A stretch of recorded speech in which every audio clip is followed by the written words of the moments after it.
Your Steve Jones Show podcast is loading now. The Steve Jones Show podcast is sponsored by Sunbury Motors, North 4th Street in Sunbury, and Sunbury Motors Kia, routes 11 and 15 in Hummel's Wharf. Because kids come first, we always feel that every step of the way. We have Wednesdays with Neal, and we welcome in the outstanding Neal Coolong, dedicated to us and to his family. You know, it's good to expand our calendar a little bit. You know, the local school district doesn't agree, but that's fine. I was told our setup would be a little bit different than it was, so I apologize. We had to push this back a day. Perfectly happy with how it turned out. So let's. It also delayed 24 hours you having to talk about the Steelers. When you turned to Mason Rudolph in the end, and I say this with all due respect to him, what does that tell us? It tells us how bad the coaching staff felt about Mitch Trubisky's performance on Saturday, and it's a rare opportunity to see that what we saw really did match what the coaching staff saw. I don't think they even took a whole lot of time to decide that. The fact that they yanked Trubisky from the game, to me, my immediate thought was this is for now and it's for next week in case Pickett can't play. Now, let's put an asterisk by that. We don't know yet, but the fact that they are going to go through every possible machination there is to get Kenny Pickett on the field on Saturday suggests to you the level of faith that they have in Mason Rudolph and certainly in Mitch Trubisky. And in my opinion, over time, up to and including Saturday, that's a well-earned opinion because, wow, that was, to put it mildly, you can't win with quarterback play like that at the NFL level. You just can't. That was a career-killing game for Mitch Trubisky. That was really, really bad. A very unfortunate time for the Steelers, and a game they set up for him very well. You know, they came off, right out of the gate. They looked pretty good. They did a few things. They get the big special teams play. They're up 13-0. They're built to win those games. And not only did they lose the game, they didn't compete from that moment on. And it brings up a slew of issues. Not least of all what they're going to do at quarterback, because it looks like death by gunshot, stabbing, or electrocution right now between the three of them, and I'm not really sure what they're going to be able to do about it for the remainder of the season. Quarterbacks have to help themselves, but they also, along the way, need help. We've already seen the effort in the Cincinnati game from Deontay Johnson. We are now seeing the effort from George Pickens on the other side. What is your comment on the lack of a professional effort by those guys? I like to think that my comment will be a bit more professional than Pickens was. As if the play itself wasn't bad enough. The full disclosure in front of the media is the reason that he didn't even attempt to block the receiver. It's not like he let him by. He didn't even move. Was because he was worried about getting rolled up on like Tank Dell did. I'm honestly not sure if he could have said anything worse in that moment. Yep. The bottom line for me is, like, look, you're a football player, okay? There are ways to avoid things like that, and there are the unfortunate injuries like, what Tank Dell suffered, unfortunately, a great player, a lot of fun to watch this season. You can't not do your job because you're worried about something that's happening 8 yards away from you on the field. And I really shouldn't have to. It's amazing to me that we're even having this conversation. That's how disappointing that was in my mind. He's young. He clearly has demonstrated both at Georgia and now within the Steelers organization, he's not very mature. I accepted those things as an observer. saying, like, these are kind of the fleas that come with the dog. You have to work these things out. They have to learn how to be professional. But if he is that far off base, honestly, I'm looking for trade partners in this offseason. I don't want somebody. I said the same thing about Deontay Johnson. I'm not against that either. You can't win with people like that. And the reason I said what I said about Johnson after the Cincinnati game was because that kind of thing is contagious. When you've got a young, already immature receiver who's understandably, if not rightfully, upset with the direction of the offense, they're going to start doing the same thing, and that's what you're seeing. You saw in two different games, one was a win, one was a loss, but you saw two pivotal offensive players on the Steelers quit on their team. Yeah. I can't tell you, Steve, how many times I've seen a Steelers player do that once, let alone two different players in the same season. And to me, something has to be done about that. If it can't be done in season, and I understand this is what fans want, why don't you just bench him? Why don't you just run him? All these other kinds of, I'm sorry, but high school level tactics to motivate somebody. If they can't show up as professionals and do their jobs, they don't need to be on the team. At the same time, they really don't have anybody else. No team would be able to lose two receivers for disciplinary issues while they're still competing kind of for a playoff spot and have it end well for anybody. You're not going to be able to do that.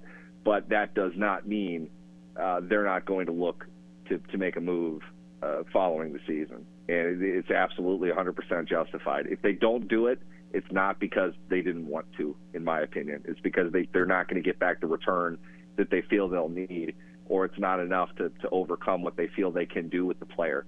But that was embarrassing. That was a disgrace. I honestly, I don't like dipping into hyperbole and trying to put all these probably overstated emotions into something, but it's a proud standing organization. It's maybe the most recognizable brand as far as the NFL goes in the world. That's humiliating to them. You can't have that. You just can't. And for him to justify it the way he did, he had the opportunity to apologize or whatever, tap dance around it. For him to suggest it's because he feels like he could get hurt. Like, okay, then you don't need to be playing football. I don't know what to tell you. This is not a pain-free sport. It's not a risk-free game.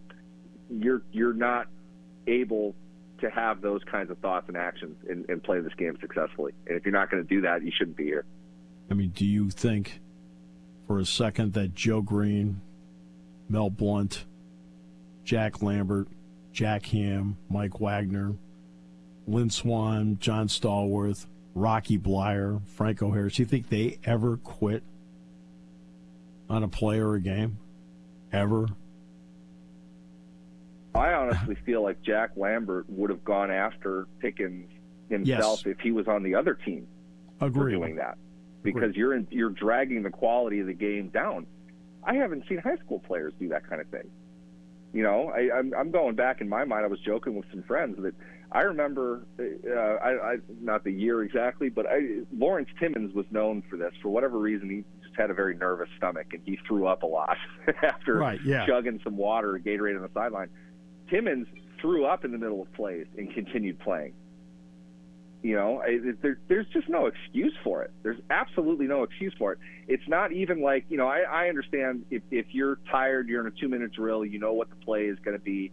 You get off the line, you kind of get in the guy's way. You're not looking to drive him through the stadium or anything. I understand that. I'm not saying it needs to be that level of effort, but you're not even putting yourself in between the tackler and the ball carrier to a point where that guy was able to deliver a direction-altering hit on the running back that very well could have prevented a touchdown.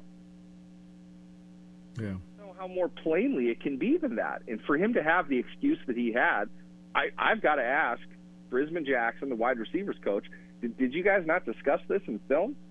Was it not made abundantly clear to him that that's not acceptable? Mike Tomlin, did you weigh in on this?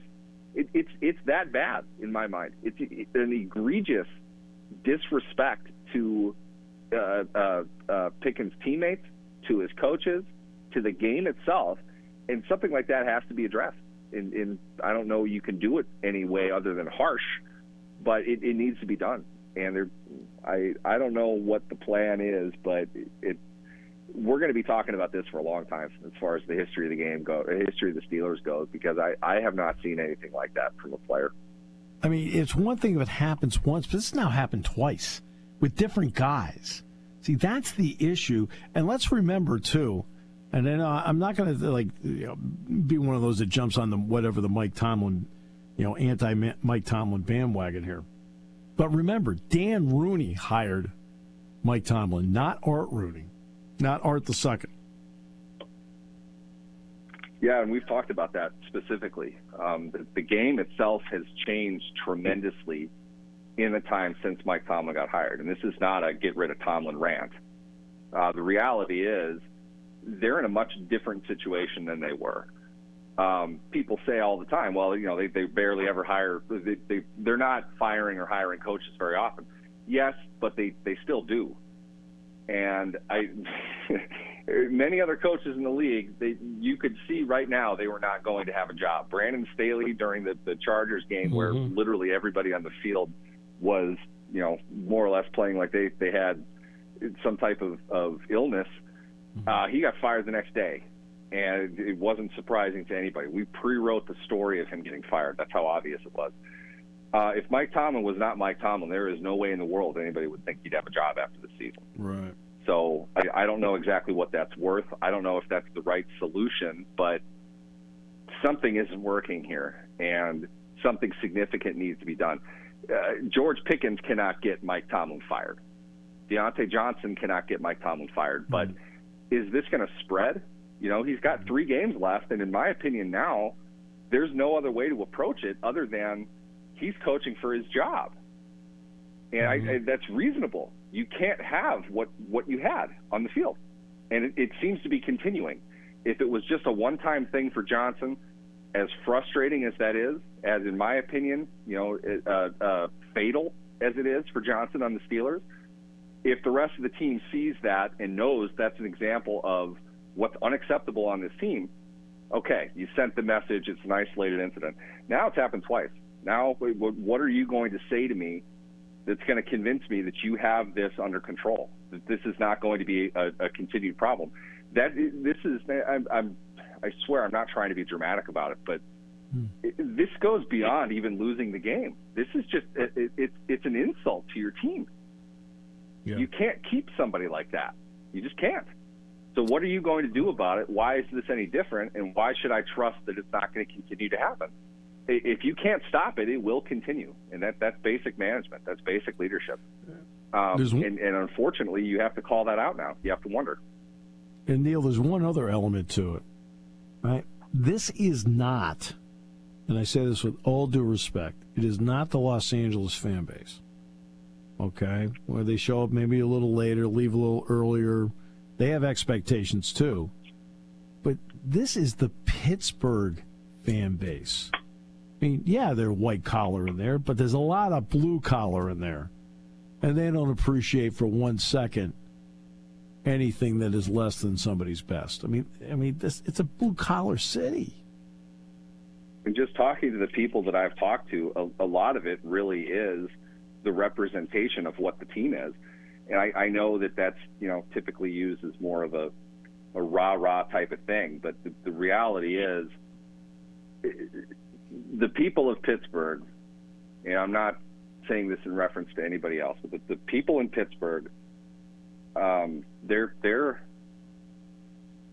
fan base is loyal to the team, and they expect things to be done a certain way. Now, are they usually unhappy with the way things are being done? Yes, absolutely. They're fans. But it is a part of their DNA. It's a part of their culture. It goes way above and beyond simple things. It's inbred in them. So to suggest something like this is not going to be, worried about or stressed over is a real problem. It's going to get way beyond just George Pickens, the player. And to be fair, for those who know, wide receiver position is one of the most fungible in the NFL. maybe second behind running back. There are a lot of really good college receivers nowadays. You and I have talked about this a bunch. I remember when watching Odell Beckham in college. I'm not exactly experienced. I was like, that's the best college wide receiver I've ever seen. I mean, he was advanced. He could do everything. There's probably 5 of him every year now. And there are 12 of them that you could take in the first 2 rounds. George Pickens was like that. Yeah. And he's a talented player, but he's not improving. His attitude is beyond a distraction. It's to the point that this is my 3rd radio spot, and this is the only thing really to talk about. And this team changed quarterbacks as a coach that's about to get fired, presumably. People think that that's the case, in kind of a playoff push. And they have no safeties playing this weekend because their safety, who's been fined 5 times for unnecessary roughness, got thrown out and suspended for the rest of the year. None of these are talking points surrounding this team right now. That's how big of a distraction this is. And I don't know if we really grasp the full magnitude of it. But I think this is going to be a bigger deal this offseason than people are thinking that it is right now. Which then brings me to the KZ play. In real time, it's bang, bang. When I looked at it, is it a brutal hit? Sure. But he led with his shoulder. At least that's what I thought. And he ends up being suspended for the season. I realized that he had 5 other unnecessary roughness penalties.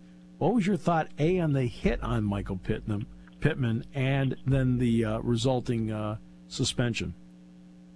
And the thing of it is, with these, we have a tendency that we want to digest it all immediately as one thing. This is a chain reaction. It's a hospital ball from Minshew. Just a terrible pass to the point where I'm sure Minshew has apologized to him for it. Right. As Tom Brady made it adamantly clear, it was a terrible throw, and it was. That doesn't come without consequence, but that consequence can't be, your receiver getting folded over by the defensive player. You're right. He did lead with his shoulder, but the rule is you can't hit a defenseless receiver in the head and neck area. It doesn't matter what you hit him with. The thing that gets me more than anything is you couldn't define defenseless receiver better than Michael Pittman in that situation. I mean, he couldn't protect himself in any way. Can KZ get to the ball without doing what he did? I don't know. What I know is this. The NFL has been the subject of litigation for the better part of 2 decades regards to player safety, player health. That's right. If you watch that play frame by frame or in full speed, fast forward even, however you want to watch it, can you sit there at the 10,000-foot level and say that's okay in the game that is being sued constantly for not being safe enough for people? Right. From a legal perspective, from an organizational perspective, there is no way you can allow that. You just can't. The game is bigger than DeMonte Casey's ability to get to a football, a Week 14 game. Okay, they're not going to bend around that. And on top of that, right or wrong, fair or indifferent, they've been calling this for the last 11 years. Okay, we probably should be used to it by now.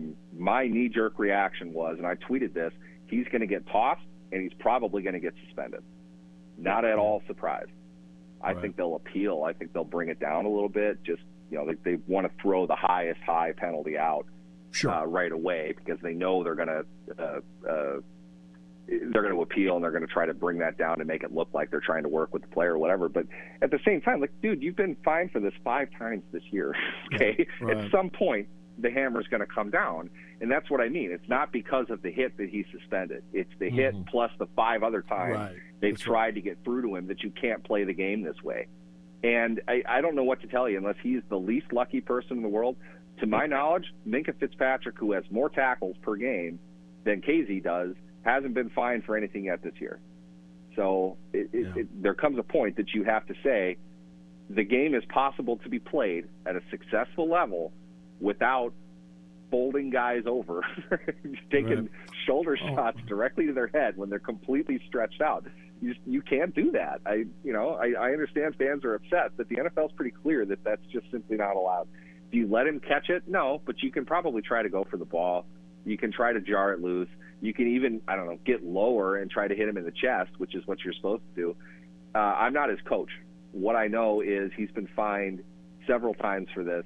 That play wasn't going to swing the game either way, and what he did is incredibly dangerous. Right. And again, why is the rule in place? The rule's in place because they're trying to save the game. I mean, that's what they're trying to do. I mean, that's part of circling the wagon, saying, hey, look, we want football to stay alive, so look, we're going to put these kind of rules in place. So, this is the thing we have to do. Right. Neal, to you and your great family, happy holidays. Appreciate you so much. And believe it or not, if you're available, we'll talk Tuesday. Hey, I'll be here for sure. Good. Every part of the week. You guys have a happy holiday as well. Always great. Love doing this. Glad to be here and glad you guys want me back. Yeah, you're the best. Thanks, Neal. Neal Coolong.